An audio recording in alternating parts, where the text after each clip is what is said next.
आपके क्लासमेट थे राहुल गांधी या कॉलेज मेट थे शायद? हाँ, 1 साल कॉलेज में थे, कॉलेज में फर्स्ट थे, ईयर आप कॉलेज। साथ में थे। तो राहुल की पार्टी भी आपके आइडियोलॉजी के बड़ी पास है। कुछ आगे लग रहा है फ्यूचर भाई के साथ काम करने का? चौधरी साहब नहीं, राहुल गांधी मेरे क्लासमेट रहे 1 साल के लिए, but it is not as if we were friends और वी वर वेरी क्लोज, ऐसा कुछ नहीं था। और Did you guys और know उनका तो each वैसे other? भी और उनका तो वैसे भी बहुत उस समय वो सिक्योरिटी का तामझाम ही था आप ना। जानते हो एक दूसरे को?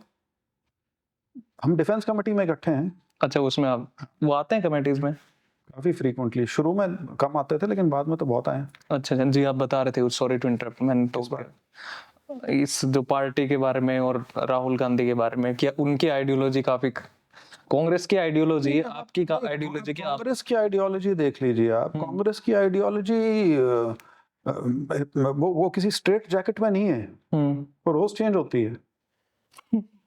हाँ, भाई एक स्लोगन था, जात पर ना पात पर मोहर लगेगी हाथ पे। और अब वही पार्टी बात कर रही है जिसकी जितनी संख्या उसका उतना हक, या जो भी वो फ्रेज है मुझे नहीं पता। तो दोनों में कितना बड़ा विरोधाभास है, बिकॉज देव आल्सो इवॉल्व्ड। ये भी है। महात्मा गांधी से किसी ने पूछा था एक बार कि आपने फलानी चीज के बारे में कल तो कुछ और बात कही थी, आज आप कुछ और कह रहे हो। उन्होंने कहा मैंने अपने दिमाग की खिड़कियां बंद नहीं कर रखी। हाँ, वही ठीक बात है। कोई नई चीज आएगी और मेरे को समझ में आ जाएगी तो मैं उसको मान लूंगा। यही बात मैं अगर कहूँ, क्या बीजेपी में अलाउ है दिमाग की खिड़कियां खोलना?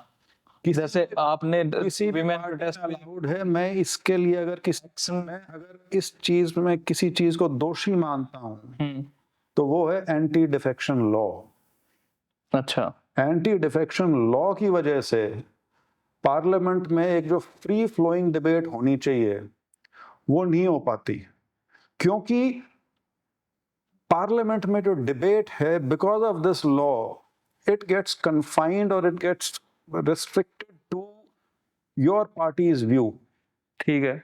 उसमें अगर किसी एमपी का अपनी पार्टी से अलग मत है, वो उसको व्यक्त नहीं कर सकता, because that law comes into the picture.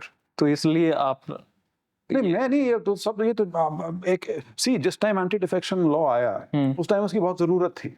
वो आया देश में इतना ज्यादा ये स्टेट लेजिस्लेचर्स हो चाहे पार्लियामेंट हो, इतना ज्यादा वो एक दुष्प्रचार हो गया था उस बात का कि एमएलए हैं या एमपी हैं वो अपने कॉल पे टिकते नहीं, पार्टियां बदल के सरकार गिरती हैं, सरकार बनती हैं।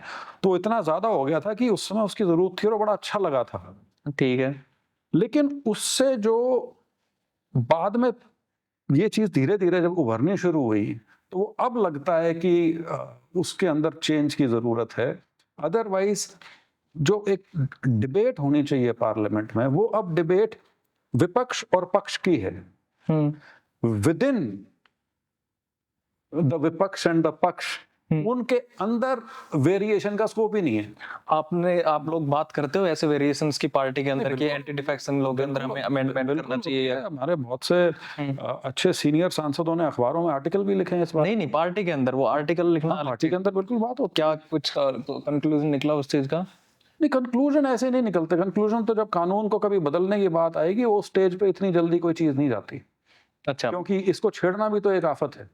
इसको छेड़ते ही ये कहा जाएगा देखो एंटी डिफेक्शन लॉ को कमजोर किया जा रहा है। ये भी है।